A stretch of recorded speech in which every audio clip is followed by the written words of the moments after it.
സർക്കാർ പ്രഖ്യാപിച്ച അടിയന്തര സഹായങ്ങൾ ലഭിക്കാതെ ബുദ്ധിമുട്ടിലായിരിക്കുകയാണ് കൊല്ലത്തെ മത്സ്യത്തൊഴിലാളികൾ. കൊച്ചി തീരത്തുണ്ടായ കപ്പൽ അപകടത്തെ തുടർന്ന് ദുരിതത്തിലായ മത്സ്യത്തൊഴിലാളികൾക്ക് സഹായം പ്രഖ്യാപിച്ചിരുന്നു. അതേസമയം ട്രോളിംഗ് നിരോധന കാലത്തെ സൗജന്യ റേഷൻ ഉൾപ്പെടെ ഇതുവരെയും വിതരണം ആരംഭിച്ചിട്ടില്ല. കൊച്ചിയിലെ MSC കപ്പൽ അപകടം മത്സ്യബന്ധനത്തെ സാരമായി ബാധിച്ച സാഹചര്യത്തിലാണ് മത്സ്യത്തൊഴിലാളികൾക്ക് ധനസഹായം പ്രഖ്യാപിച്ച് സർക്കാർ ഉത്തരവിറക്കിയത്. 10,55 ലക്ഷം രൂപയാണ് സർക്കാർ അനുവദിച്ചത്. തിരുവനന്തപുരം, കൊല്ലം, ആലപ്പുഴ, എറണാകുളം ജില്ലകളിലെ ഓരോ മത്സ്യത്തൊഴിലാളി കുടുംബത്തിനും ഇടക്കാല ആശ്വാസമായി 1000 രൂപയും 6 കിലോ അരി വീതം സൗജന്യ റേഷനും അനുവദിക്കുമെന്നായിരുന്നു പ്രഖ്യാപനം.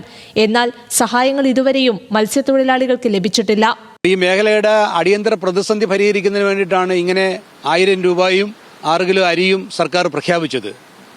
ഈ പ്രഖ്യാപനം കൊണ്ട് യഥാർത്ഥത്തിൽ മത്സ്യബന്ധന മേഖലയ്ക്ക് അവരുടെ ആവശ്യങ്ങൾ തൃപ്തികരമായി നിറവേറ്റാൻ കഴിയത്തില്ലെന്നുള്ളത് പ്രഖ്യാപിച്ചവർക്കും അറിയാം, മത്സ്യത്തൊഴിലാളികൾക്കും അറിയാം.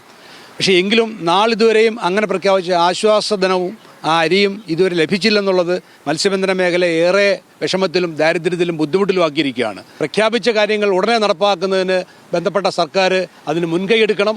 അത് എത്രയും പെട്ടെന്ന് അത് കൊടുക്കുന്നതിനുള്ള നടപടി ഉണ്ടാകണമെന്നാണ് ഈ കാര്യത്തിൽ പറയാനുള്ളത്. SDRF ഫണ്ടിൽ നിന്നാണ് 1000 രൂപ വീതം നൽകുന്നതിനായി തുക അനുവദിക്കാൻ സർക്കാർ തീരുമാനമെടുത്തത്. ഇതിലേക്കായി 10,55,18,000 രൂപ അനുവദിച്ചു. അടിയന്തരമായി മത്സ്യത്തൊഴിലാളികളുടെ കൈകളിലേക്ക് ഈ തുക എത്തിക്കുമെന്നായിരുന്നു സർക്കാർ വാഗ്ദാനം. 6 കിലോ അരി വീതം സൗജന്യ റേഷൻ അനുവദിക്കുന്നതിനുള്ള നടപടി ഭക്ഷ്യ പൊതുവിതരണ വകുപ്പ് അടിയന്തരമായി സ്വീകരിക്കേണ്ടതാണെന്നും ഉത്തരവിൽ പറയുന്നു. എന്നാൽ അതും ഉണ്ടായില്ല. ഇപ്പോൾ ട്രോളിംഗ് നിരോധനം നിലവിൽ വന്നതോടെ മത്സ്യത്തൊഴിലാളി കുടുംബങ്ങൾക്കായി സൗജന്യ റേഷൻ പ്രഖ്യാപിച്ചിട്ടുണ്ട്. എന്നാൽ ഇതെന്ന് കിട്ടുമെന്നാണ് മത്സ്യത്തൊഴിലാളികൾ ചോദിക്കുന്നത്. ന്യൂസ് മലയാളം, കൊല്ലം.